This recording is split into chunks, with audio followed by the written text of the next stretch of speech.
Tandeka umukristo w'itorero n'umugabo wubatse umugore n'abana babiri n'abandi benshi bari inyuma. Yesu ashimwe cyane. Haleluya. Turashima Imana. Nje kukubwira ko nkuzaniye inkuru nziza. Nta kindi kintu nshaka kuganira nawe, ahubwo Imana icyo yanshize ku mutima iki cyumweru cyose ndimo ndabona cyangwa se ndatekereza ku mbaraga z'Imana n'amagambo Imana yagiye ivugana n'abantu n'ubwoko bwayo natwe b'iki kinyejana binyuze mu ijambo ryayo. Yesu ashimwe. Amen. Mwambabariye mukangabanyirizane besi ni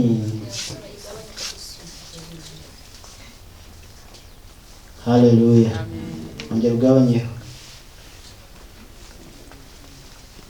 Yesu ashimwe cyane.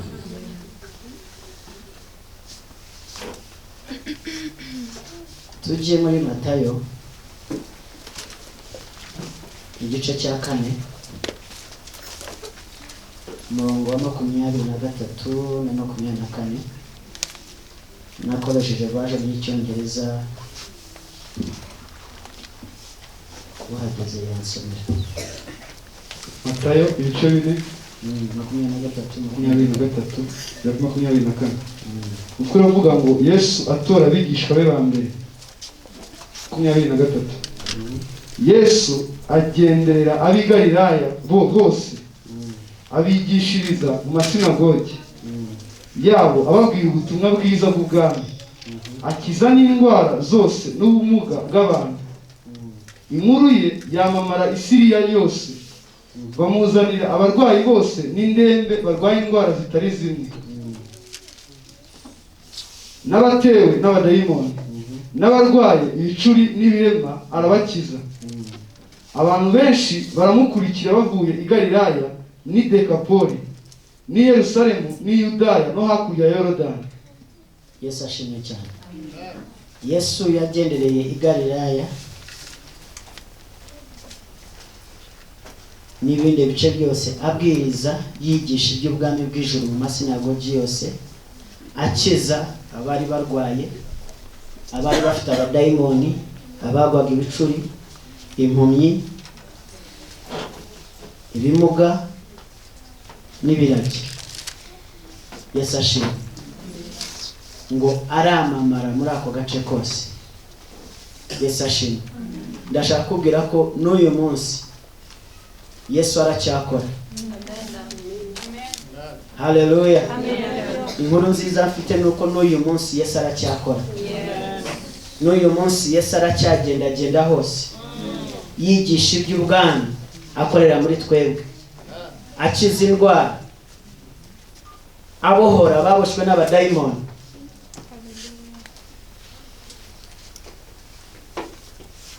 Haleluya. Yesu ashimwe cyane. Yesu yagendaga akora neza. Nta hantu Yesu yageze ngo ubuzima busigare nk'uko bwari bumeze. Nta hantu Yesu yageze ngo abantu basigare mu marira bari barimo. Nta hantu Yesu yageze ngo abantu be kumenya iby'ubwami bw'ijuru. Nta hantu Yesu yageze ngo abantu be kumenya inkomoko yabo.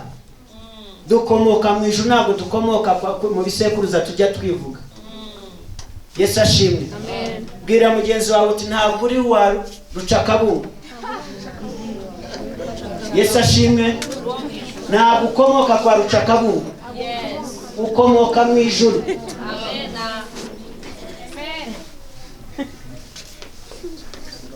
Haleluya. Ntabwo inkomoko yawe iri kwa bise biravanga. Abenshi tugenda twirata imiryango twavuyemo, ariko wajya gukurikirana imiryango ugasanga imiryango ifite ibibazo byayo. Banabikubwiye neza ukumva wumva udashaka no kwiyitirira uwo muryango, ariko twiyitirira yuko umuryango umeze neza. tuyitirira kubera agafaranga kari mu muryango, tuyitirira kubera yuko dufite akazu iwacu ku cyaro, tuyitirira yuko harimo abizi uvuga ngo kanaka yarize, kanaka akora aha, ariko ibyo si ibyawe. Ibyo si ibyawe. Hari umurage wawe Imana yashizeho n'isi itaraba kubaho. Iwacu ni mu ijuru, ntabwo ari ku isi. Inkomoko yacu ni mu ijuru. Iyo ugiye kureba inkomoko zo ku isi, baramije ibigirwamana. Benshi bafite utuzu twa Ryangombe, bafite za Nyabingi, bafite za Nyiraburezi, bafite n'ibindi ntazi. Yesu ashimwe. Watangira kugenda ukagenda widunda yuko ukomoka muri uwo muryango. Uwo muryango ufite iherezo. Imibiri yacu ifite iherezo, ariko ubugingo bwacu hari ahandi bujya. Hari uwaburemye. Niyo mpamvu Bibiliya imwita ngo data wa twese.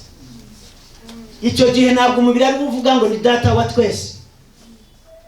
Umwuka wawe, ubugingo bwawe nibwo buvuga ngo ni data wa twese. Nje kuguha inkuru nziza y'uko Yesu aracyari mu kazi. Na n'ubu aracyakora. Ni nayo mpamvu yagutumiye hano hantu, kuza ngo akubwire ngo aracyari mu kazi. Ibirema biragenda, impumyi zirabona, ibicuri birahunga, indwara zirakira, karande iracika. Yesu aracyari mu kazi.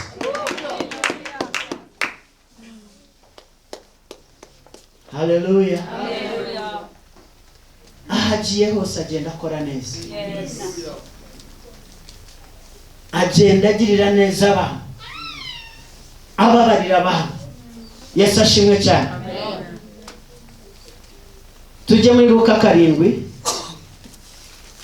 turasoma 11-15.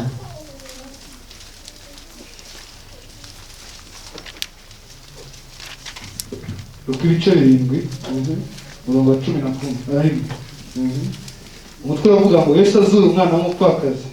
Yego. Bukeye ajya mu mudugudu witwa Nayini. Abigishwa be n'abantu benshi bajyana nawe. Ageze hafi y'irembo ry'umudugudu ahura n'abikoreye ikiriba. Uwari upfuye yari umwana w'ikinege, kandi nyina yari umupfakazi. Abantu benshi bo muri uwo mudugudu bari bamuherekeje. Umwami Yesu amubonye amugirira imbabazi, aramubwira ati wirira. Yegera ikiriba agikoraho. Abakikoreye barahagarara. Ati muhungu, ndagutegetse byuka.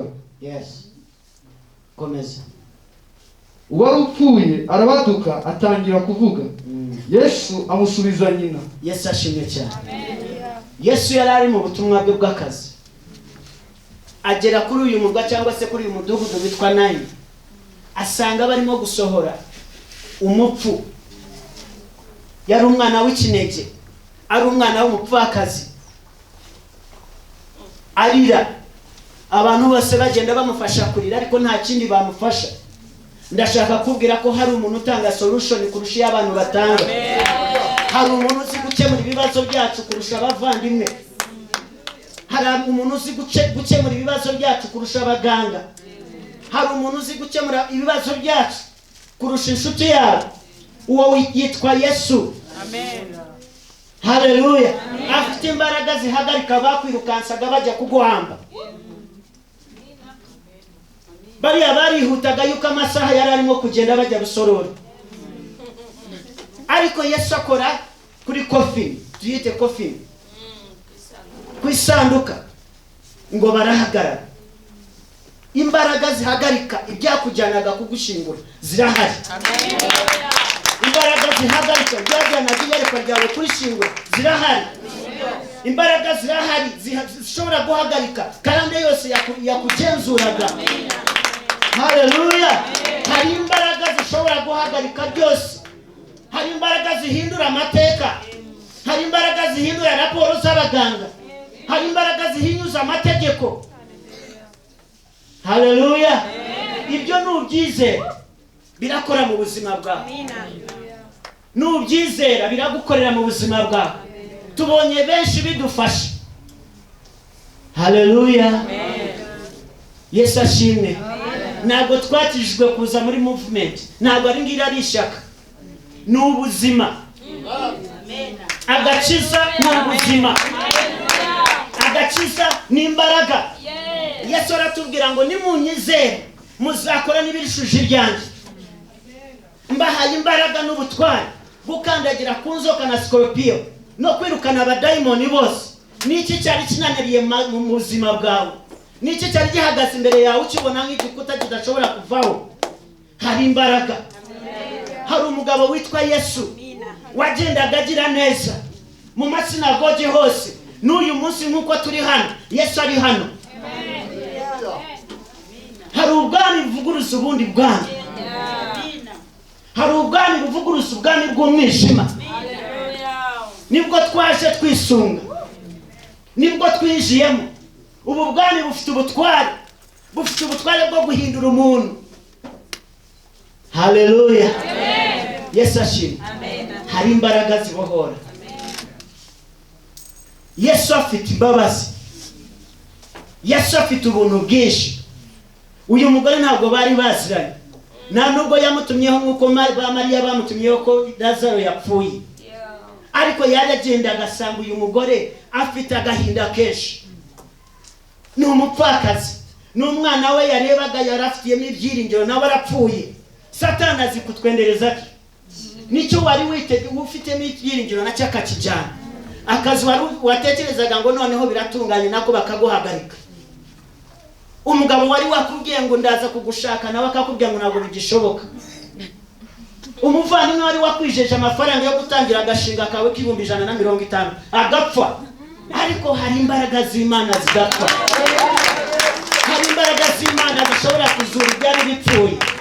Hari imbaraga z'Imana zishobora kuzamura abantu bo basuzugurwaga muri society. Hari imbaraga z'Imana zirerembesha intorezo. Haleluya. Yesu ashimwe cyane. Imbaraga z'Imana zirerembesha iki? Elisa yaragiye n'abana b'abahanuzi bagiye gututira. Umwe atenye igiti intore zivamirwa mu mugezi. Aramubwira ati mukozi w'Imana y'intorezo nari nayitiye. Bibiliya tubwira ngo Elisa aca igiti akijugunyaho intorezo yaguye. Ngo intore zigaruka hejuru. Hari imbaraga zigifayiringa imbaraga z'isi. Hari imbaraga zihinyuza imbaraga z'isi. Hari imbaraga zihinyuza science. Hari imbaraga zihinyuza physics. Hallelujah. Niki cyawe wabonaga nkaho kipfuye? Hari imbaraga zo kuzura. Umuyobozi wa gahunda yavuze ngo ku kwezi kwa 9 n'ukwezi ko kubyara hari ibintu byacu bigiye kuvuka. Amen.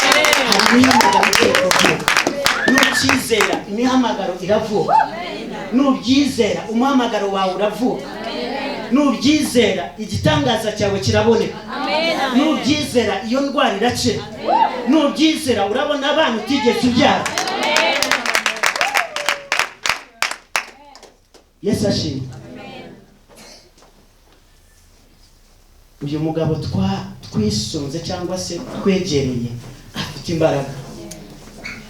Umunsi umwe abana ba Isirayeli baritotombye ngo barashaka kurya inyama. Mose abwira Imana ati sije izo nyama nagaburira abantu nazikura hehe? Nizihe nka nakwica cyangwa se nabaga kugira ngo aba bantu bose mbahe inyama bazirye? Imana iramubaza ngo ese ngo ukuboko kwanjye kwigeze kuba kugufi? Yesu ashimwe. Ukuboko kw'Imana ntabwo kunaniwe, kuracyakora. Ya Mana yakoreye mu butayu n'uyu munsi iracyakora. Ya Mana yakoreye muri Yerusalemu n'amasinagogi yose n'uyu munsi iracyakora. Hari Imana ihembuye. Abari baribagiranywe no ku ikarita y'isi, ni Imana ijya yibuka. Yesu ashimwe cyane. Ni Imana ijya igira ite? Yibuka. Nituba tuyisenge tuzi ko dusenga Imana ikomeye. Ntabwo ari ibintu byo kujya tuyiririmbaho gusa, tuyivugaho gusa, tubikora nk'ibitekerezo bya ryangombe. Yesu ashimwe. Hari ubwo tuyigizayo tukayirutisha n'amateka y'igihugu. Iyo barimo kuvuga Ndori, umwami Ndori ni Ruganzu Ndori, umunyarwanda iyo arimo kubivuga bivuga azikari real, ni reality. Ariko iyo turimo kuvuga Yesu tumuvuga nkaho ari nyuma ya Ndori, ya Ruganzu Ndori. Ubu igihe cye cyarashize, nta n'icyo ashobora guhindura kuri society cyangwa se ku muvuduko w'u Rwanda turi mu ngubu. Ariko Yesu aracyakora n'uyu munsi. Yesu aracyakora n'uyu munsi. Niki cyari kiguhangayikishije? Nje kukubwira ngo komera, ongera wizere Imana, ongera uyisenge, ongera uyegere. Iracyashobora gukora. Imana iracyari nzima. Ni nzima, ntabwo ari igitekerezo, ntabwo ari history, ntabwo ari amateka, ahubwo ni Imana ishobora gukora. Ni Imana iha abantu ibice by'imibiri yabo byari byaracitse bitewe n'ukuntu byizeye. Ni Imana ijura abantu bavuga ngo barapfuye tugiye kubashyingura. Ntabwo byagarukiye mu kinyejana cya Yesu, na n'ubu biracyahari. Izo mbaraga ziracyari nzima. Nyabugingo reka duhaguruke noneho dushire kwa kwizera kwacu mu bikorwa. Uyu ni umwami, iki ni igihe cyo guhaguruka. Iki ni igihe cyo kwambara imbaraga zo gutsinda, zo gutwara. Yesu ashimwe. Amen. Muri Isaya 14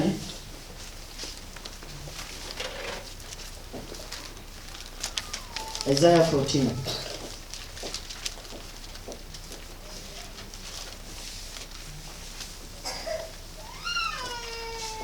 Nasoma 2 gusa.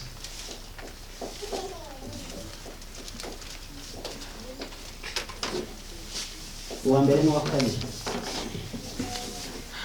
Isaya 14 mutwe uravuga ngo Uwiteka azababarira abantu be. Uwiteka azababarira abantu be. Aha n'umwami wa Burundi. Aha ni iyo ni version yihe? Nta buri muntu ufite ubundi gusobanura. Uwiteka azababarira abantu, azababarira aba Yakobo. Azabura gutoranya Abisiraheli. Ntazabura gutoranya Abisiraheli Babasubize mu gihugu cyabo. ngo abasubize mu gihugu cyabo bwite. Kandi abanyamahanga bazifatanya nabo bomatane n'ab'inzu ya Yakobo. Bazahagurukana babasubize wabo. Bazabahagurukana babasubize babo. Basubizayo bande?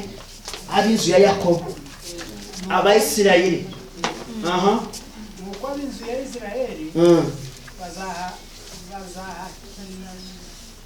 bazahakira abanyamahanga mu gihugu cy'Uwiteka. Bazahakira abanyamahanga mu gihugu cy'Uwiteka. Babagire abagaragu n'abaja.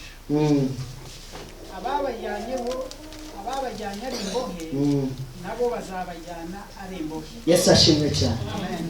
Yesu ashimwe cyane. Amen. Version yanjye y'Icyongereza iravuga ngo the Lord will have mercy on Jacob and will yet choose Israel, set him in their own land. Ijambo yet ni ukuvuga ngo azongera abatoranya. Imana yagiriye ubuntu Yakobo ngo izongera itoranya ab'inzu ya Isirayeli. Ni ukuvuga ngo hari ahantu wari waratsikamiye, hari ahantu wari warasigaye, hari ahantu wabonaga nk'aho ibintu birangiye utakibukwa, Imana itakikuze. Ariko ijambo riravuze ngo izongera ikwibuke, idutoranye, iguhe igikundiro, n'abanyamahanga bomatane nawe, bagukunde, baguterure, bagusubize mu gihugu cyawe bwite. B'abanyamahanga bagutwazaga igitugu, noneho haba ari wowe batwaza igitugu. Yesu ashimwe. Aya magambo afite imbaraga iyo wayizeye. Aya magambo afite imbaraga zo guhindura ubuzima bwawe iyo wayasengeyemo, iyo wayizeye, iyo wayagendeyemo, iyo wayatekererejemo. Aya magambo ashobora kudusubiza mu gihugu cyacu bwite. Ntabwo mvuga igihugu cy'u Rwanda, ntabwo mubwira ngo azagusubiza icyangugu, nta nubwo azagusubiza Nyarutongo, ahubwo azagusubiza mu masezerano yawe. Niba amasezerano yawe ari Nyarutongo, azagusubizayo Nyarutongo ihinduka umujyi mu izina rya Yesu. Haleluya. Yesu ashimwe cyane. Hari imbaraga ziri mu ijambo ry'Imana nshaka kubabwira. ni imbaraga izi gutoranya abantu bayo ikabasubiza aho bagombaga kuba bari. Amateka yadushubije inyuma, amateka yadukuye mu bwiza bw'Imana, imibereho yatumye twitotomba, imibereho indwara zadufashe zatumye twibagirwa ko hari Imana ikomeye. Ariko Imana iravuze ngo yongeye kugirira imbabazi ab'inzu ya Yakobo, yongeye kugirira imbabazi ab'inzu ya Nyabugingo. Izabatoranya baba ni baratwaza igitugu, noneho bazabaterura babasubize mu masezerano yabo.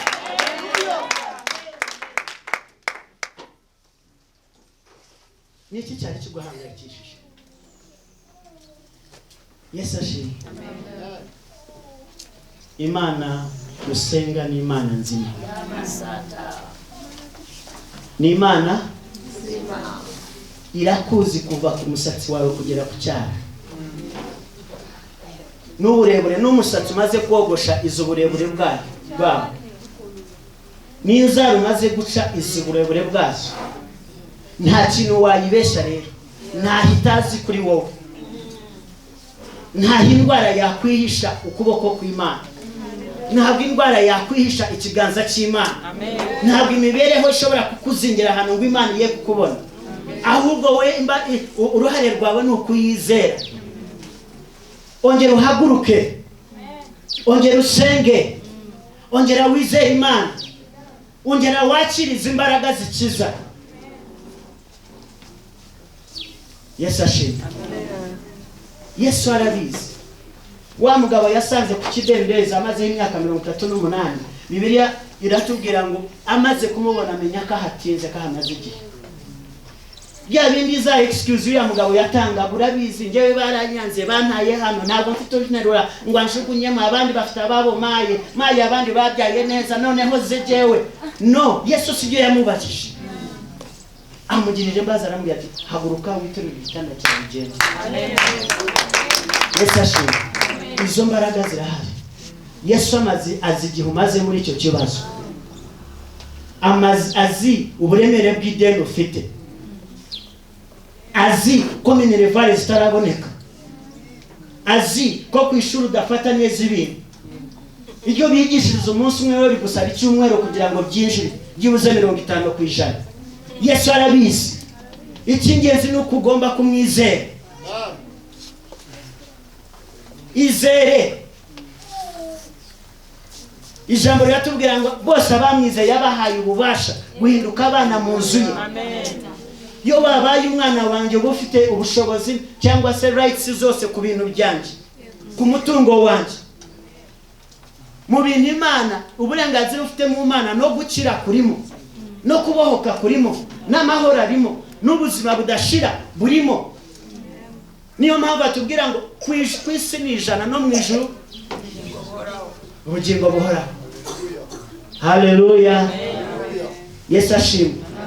Urabizi Satani kugenda akabata ubwenge bwacu, bakakubwira ngo Imana ishobora kuguhindura amateka, wowe ugasoma cya cyanditswe ya nkuru Yesu yatangaga ya Lazaro na wa mukiri. Muri Bibiliya ibyo nibyo bigufasha. Wa mugabo yarazi Imana, yakundaga Imana, ngo ariko akarya ubuvungukira buturutse ku meza ya wa mukire. Wowe suri Lazaro.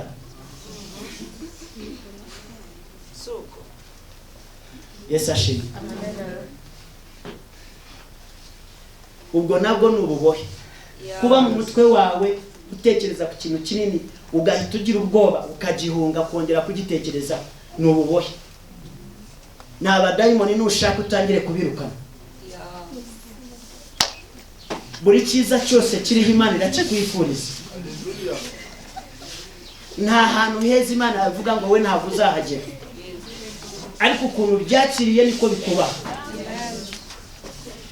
Ikindi cyanditswe abarokore baboshwe bafata nicyo wa muhanuzi wapfuye agasiga impfagazi, amabdeni yasize bakaza kujyana abana be amadeni. Yesu ashimwe. We yatabawe na Elisa. Umugore yigiriye ubwenge aragenda aratabaza. Umugabo we yarabyakiriye aravuga ati reka mpfire muri Nyagasani. Nupfira muri Nyagasani urapfa usiga amadeni abana bawe bajye kuyishyura. urabasiga mu bihango by'abadayimoni. Basogokuruza bagiye ku bantu batari uko babishakaga, n'uguhangayika ni desperation. Bajyaga gushaka imbyaro atari uko babishakaga, bagerayo bakabaha conditions, bagatangira guterekera. Ugasanga kurwa hari akandi kazu bajyanayo icyansi cy'amata. None birimo biraturwanya, biradukurikirana, ariko hari imbaraga zishobora gucagaguriza. Reka kwiyakirira mu mibereho urimo, reka kumva ngo iyo mibereho urimo irahagije. Aim for the best. Haranira ibyiza. Yuko ufite Imana ikuri ku ruhande, ufite so wo mu ijuru ishaka kugaragaza imbaraga zayo ku isi inyuze muri wowe. Akazi kawe kagomba kugaragaza imbaraga z'Imana. Umuryango wawe ugomba kugaragaza imbaraga z'Imana. Ubuzima bwawe bugomba kugaragaza imbaraga z'Imana. Hello. Yes, ashimwe. Ngo Imana yongerera kugira imbabazi kuri Yakobo, irongera itoranya Isirayeli, imwomatanya n'imitima y'abanyamahanga, imuha igikundiro mu gihugu kitari iki. Yes, ashimwe. Imana ishobora kugusiga igikundiro, n'utagukundaga akagukunda, n'uwari utakwitaye agatangira kukwitaho. Izo mbaraga zirahari. Ngo abanyamahanga nibo bazafata Isirayeli bayisubize mu gihugu cyayo. Abari mu bunyage, abatotezwaga, ababatotezaga noneho babahindura bababera abagaragu. Yesu ashimwe. Iyo ni Imana. Haleluya. Yesu ashimwe. Iyo ugiye gusoma mu gitabo cya Nehemiya amaze kumenya iby'iwabo ukuntu bimeze, ko inkike zaridutse, imiryango y'iwabo yashize, n'abacika cumu bariyo nabo bameze nabi, ngo afata iminsi yo gusenga, ahamagara Imana. Yesu ashimwe. Akazi yakoraga no kugabura vino, cyangwa se niwe wahaga umwami ibyo kurya n'ibyo kunywa. Ngo ku munsi wa gatatu amaze kuva amasengesho, Imana imuha igikundiro imbere y'umwami. Aramubaza ngo niki kutishimye, ufite ikihe kibazo? Yeremiya aramubwira. Amaze kumubwira ahita yandika inzandiko zohereza muri Yerusalemu. Abatware bari bariyo bababwira ngo Nehemiya yaraje nimumufashe kongera kubaka inkike za Yerusalemu. Yesu ashimwe. Uyu mwami Nehemiya yagiriyeho igikundiro ntabwo yari Umwisirayeli, ahubwo nibo bamwe basenye Isirayeli, nibwo basenye Yerusalemu. Yesu ashimwe. Ariko imbaraga z'Imana zamanutse, babandi bakwangaga bahinduka inshuti zawe. N'uwakurogoga arakubwira ati naragusengeye. Yesu ashimwe. Yajya no mu masengesho kubera igikundiro Imana igushizeho. Urabizi no mu nsengero harimo abaroga basenga. Haleluya. Ibyo ntabwo twatinya kubivuga, ariko hari igikundiro Imana ita abantu bayo. Iyo yakwibutse, turashaka izo mbaraga zo kwibukwa, turashaka izo mbaraga kuzigenderamo. Yesu ashimwe. Twebwe iwacu, bakuru banjye bose, bashiki banjye bose barateruwe. Abagabo barazaga bakirega bagatanga inka z'impongano, ariko bagize bate? Babateruye. Bakuru banjye nabo niko babigenje. Urumva? Hari hasigaye nde? Nanjye gahunda yari yo kugira nte? Ndibuka nigeze gusubira mu rugo, data wacu aranyicaza arambwira. Nuko mwebwe mwahindutse ibigoryi, mudashaka kubagira inama. Niba amafaranga yo korora ukabuze, shaka umukobwa umutera inda, umuterura aze mu rugo, ibindi bizatungana. Twebwe twese siko twabigenje. Yesu ashimwe. Amen. Iyo ni karande. Nubwo wabukijijwe sigari hari, kugeza aho uhagurukira ukavuga uti karande ndayirambiwe. Haleluya. Amen. Yesu ashimwe. Abatari bahari icyo gihe nakoze ubukwe, ariko hari ibyo nabanje gukirana maze kumenya izo mbaraga. hari ibyo nabanje gukirana nabyo iminsi y'umwuka, mbwira Imana ndashaka ibi bintu bimaze iminsi binyirukankana binkanga binsubiza inyuma, ndashaka imbaraga zibitsinda. Haleluya. Imana inyereka mu nzozi koko ndimo kurwana nabyo ndabyica. Uwa mbere cyambere cyari ikiyoka, namwe kandi hari abakirota icyo kiyoka. Yesu ashimwe. Waba ugenda ukagisanga ukagira ubwoba ugasubira inyuma. Uwa kabiri yari umusazi, nabaga njya muri Kigali nkajya kubona mu nzozi umusazi agaturukiriya akankubita amabuye, ndavuga enough is enough, ndambiwe uyu musazi kujya ahindura icyerekezo cyanjye. Yesu ashimwe. Ndasenga mu nzozi zindi nabonye, noneho mpuye nawe ntangira kumusengera, ngiye kubona mbona n'abandi bamukozeho uruziga turamusengera, abadayimoni bamuvaho, ndavuga ngo warabohotse reka nsubize muri gahunda zanjye. Yesu ashimwe. Uko kubohoka niko kwatangiye. Yesu ashimwe. Wowe ureba wiziringa aho ngaho ukagira ngo niko bigomba kumera. Ntabwo u Rwanda ariko rumeze, ntabwo itegeko ariko ribiteganya. Oya, ahubwo hari itegeko ritagaragara, ridakorerwa mu nteko y'i Kigali, riteganya ibyo ngibyo ugomba nawe guhangana nabyo. Hari imbaraga zishobora kugufasha guhangana n'ayo mategeko. Yesu ashimwe. Bamwe ushobora gusanga uwize cyane ni senior ya 6 wa gatandatu secondary, na murumuna wawe akaza nawe akagarukira aho ngaho, n'undi nawe akaza akagarukira mu wa 4, mwebwe mukabifata nk'ibisanzwe. Hari ikintu kigomba gucika. Yesu ashimwe. Ugakora umaze imyaka 30 ukora, ariko ntabwo urabona n'amafaranga yo gukodesha inzu yo gukorera muri Kigali. Izo ni imbaraga z'umwanzi. Ibyo ni ibihano bigomba gucika ni wizeye Imana. Bamwe hari indwara zafashe umuryango, zibasa umuryango. Umwe ni prostate cancer, undi ni cancer yo mwibere, undi ni cancer yo kuyorora, undi ni cancer yo mu jisho, undi ni cancer yo kwima. Ariko ni ikidayimoni. Hari imbaraga zisenya, imbaraga z'ibidayimoni.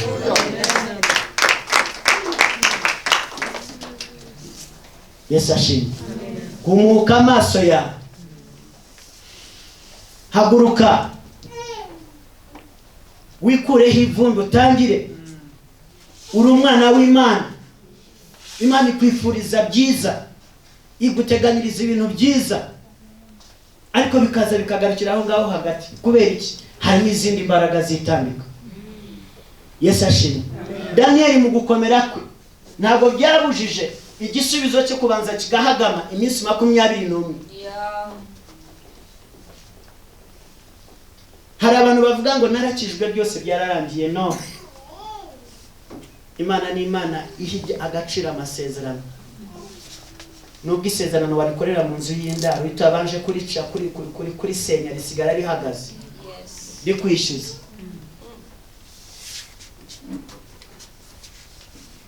Hello. Yesu ashimwe. Nyabugingo ubuzima muri mu mwese nanjye ndimo sibwo buzima tugomba kuba turimo. Tugomba kuva muri ubwo buzima tugatangira kujya mu nzira yo kwinjira mu buzima bwa nyabwo. Kandi iyo wayigeze mu bintu biragenda bihinduka.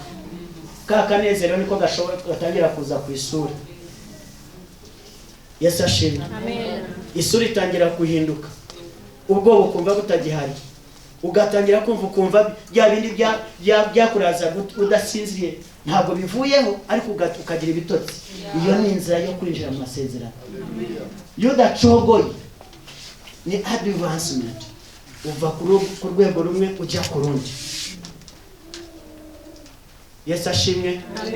Uku ni ukwezi ko kubyara nk'umukozi w'Imana yabivuze. Imbaraga zibyaza zirahari. Imbaraga zibyaza zirahari.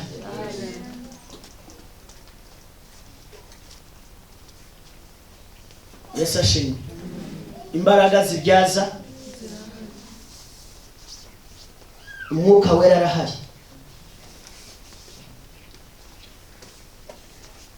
Umuntu wahuye na Yesu nubwo uriya bamusanze bamujyana mu kumushingura, aramubwira ati we musore byuka. witeza akaduruva Yohana. Yesu ashimwe. Amen. Umusore arahaguruka aricara atangira kuvuga. Kari imagi umuntu bari bajyanaga gushyingura. Hari ibintu Imana ikora bimwe byihuta. Igitangaza kigafugiraho. Kaka kobwa kari kipfushije nakarakaza rakabya ni mugahi byo kurya. Yesu ashimwe. Uyu yarazutse atangira kuvuga. Atangira kuri gahunda yari afitanye na nyina. Ese mukecuru iriya sambu waretse tukayishyiramo ibigori. Yesu ashimwe. Bibiliya tubwira ngo amaze gupfa ba bantu babonye amasezerano ba Ibrahim, ba Mose, ba Yosefu wabwiye bagenzi bakababwira ati ntimuzasiga amagufwa yanjye muri iki gihugu. Ndabizi ko Imana izatugirira neza. Amagufwa yanjye mugomba kuyajyana nayo mu gihugu cy'amasezerano. Abo bose Bibiliya tubwira ngo amaze kugera ikuzimu bose yarabazuye. Bibiliya tubwira ngo bagaragaye no ku mihanda barimo batambagira batembera. Yesu ashimwe. Ni hehe wari ugeze? Ikibazo cyari kikugejeje hehe? Warapfuye. Hari imbaraga zishobora kugukura. Haleluya. Tuhasome Matayo 27:52.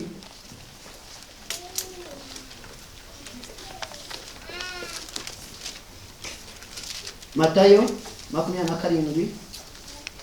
Matayo 27:52. Mutwe uravuga ngo ibitangaza byabaye Yesu amaze gutanga. 52. Ibituro birakinguka. Ibituro birakinguka. Intumbi nyinshi z'abera barasinziriye zirazuka. Babandi basinziriye zirazuka. Bava mu bituro. Maze amaze kuzuka. Binjira mu murwa wera Yerusalemu. Babonekera benshi. Umutware utwara umutwe w'abasirikare. Rekera aho ngaho. Yesu ashimwe. Wibaraga nkaho uri mu gituro. No mu gituro bahamagarira Imana. Ikaze kabazura. Yesu ashimwe. Yona igifi kimaze kumumira. Waravuga ngo nahamagaye Imana ndi mu mizi y'imisozi. Yesu ashimwe. Wowe cyari kikugejeje hehe? Mu mizi y'isi. Ngo mpamagara Imana yumva ijwi ryanjye. Arihana. Arayisenga. Urwara ikibyimbuka atangira kuvuga ndapfuye. Yesu ashimwe. Hari abizera Imana no ku munota wa nyuma. Kandi Imana ntabwo ikangwa n'ibihe. Ntabwo ikangwa n'ibihe igihe umaze muri icyo kibazo. Ntabwo ikangwa n'igihe umuryango wawe umaze muri iyo mibereho. Ahubwo icyishitura ni umutima wakiriye imbaraga zayo. Wakiriye gukora kwayo. Wizera. Yesu ashimwe. Yona yari kuvuga ati ibyanjye birarangiye. Mwami wakire ubugingo bwanjye. Ariko no mu nda y'ifi yarasenze. Imana itegeka igifi kiragenda kimujugunya aho yagombaga kuba ari. Haleluya. Hari abantu Imana igiye gutegeka amafi kugira ngo abaruke mu masezerano yabo.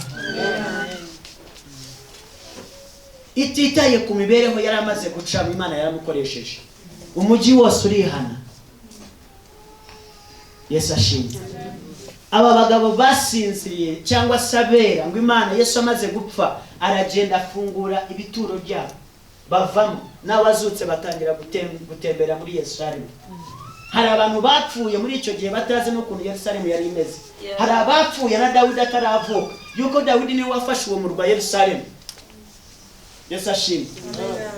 Ariko ngo Imana Yesu arabazura batangira kuwutembereramo. Hari ibintu byinshi mu buzima wawe wakuyemo ukavuga uti ibyo ngibyo ntabwo ari ibyanjye. Warabihanaguye.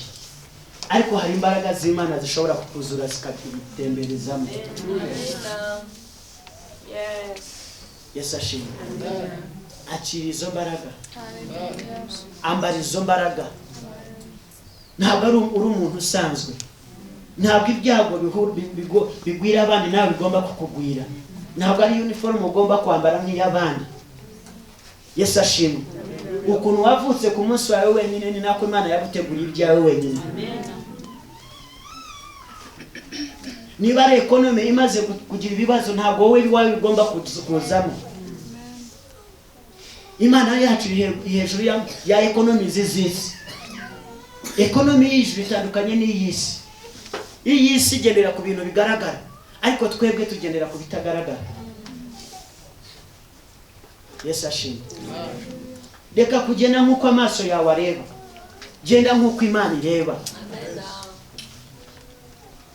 Reka gukora ibintu nk'uko abandi babikora, bikore nk'uko wowe wumva Imana yakabaye yishimira kubikora. Ni nayo mpamvu ibibazo bije, icyorezo kize, twese turakidutwariramo. Kubera iki? We conform to the standards of the world. Tugendera kuri standard y'abandi. Hallelujah. Amen. Yesu ashimwe cyane. Ufite inkuru nziza yuko Imana ikugiriye imbabazi. Ufite inkuru nziza yuko Imana ishaka kuguhagurutsa nanone. Ufite inkuru nziza yuko Imana ishaka kugusiga igikundiro n'abakwangaga bakagukunda, bakagufasha kukwegeza no kugushyira mu masezerano yawe. Inkuru nziza yo kugira ngo n'abagukoreshaga ko ushobora guhinduka boss wabo. Yes. Hallelujah. What you believe is what you receive. Icyo wizera, icyo wakira. Icyo ushaka kuba cyo, icyo hinduka. Nimwebwe muvuga ngo wihinduye agatera agira ate?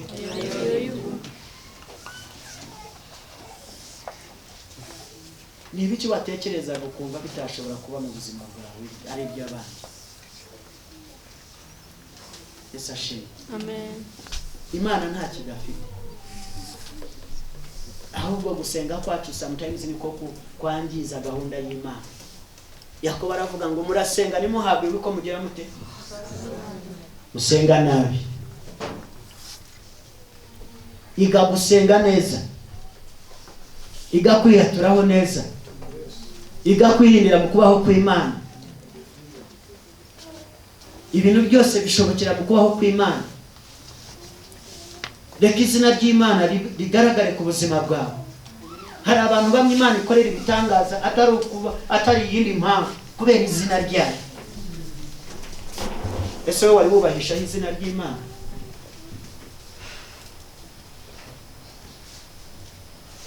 Hari ijambo rivuga ndize mu kiganiro bavuga ngo Tandeka moyo gwe nange cyenava mwagala ngo anshizeho ibitekerezo, antekerezaho, anyitaho, arankunda, nanjye niyo mpamvu mukunda. Iyo Imana igukunda bavuze ko izina ryayo rigaragarira ku buzima. Niki wubahaga kurusha Imana? Niki cyagutera ubwoba kurusha Imana? Tangira kubikubita hasi. Ambara imbaraga zigufasha gusenya ibyo bihome byose, gukuraho ubwoba bwakwirukanaga. Bakubwira ngo hari akazi k'amafaranga menshi, ugatinya gushyira application, ukavuga ngo ubundi nuko bagashyize mu itangazamakuru ariko bagatanze kare, reka ne kwirushya. Yesu ashimwe. Pastor yaratubwiraga ngo wazi kujya mu maduka y'imodoka akabaza n'ibiciro. Imodoka arayifite? Arayifite?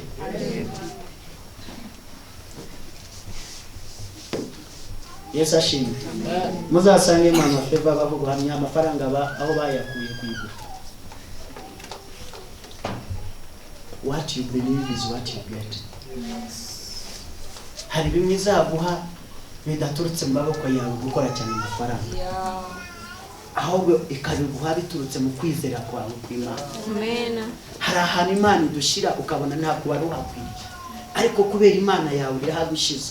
Bamwe batujyanira mu kwaha ikagenda ikakwicaza hagati ya mama Feva na mama Joseph utahakwiriye.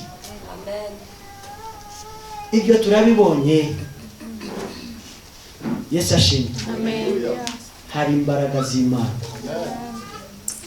zishobora kukwicaza n'ibikomangoma.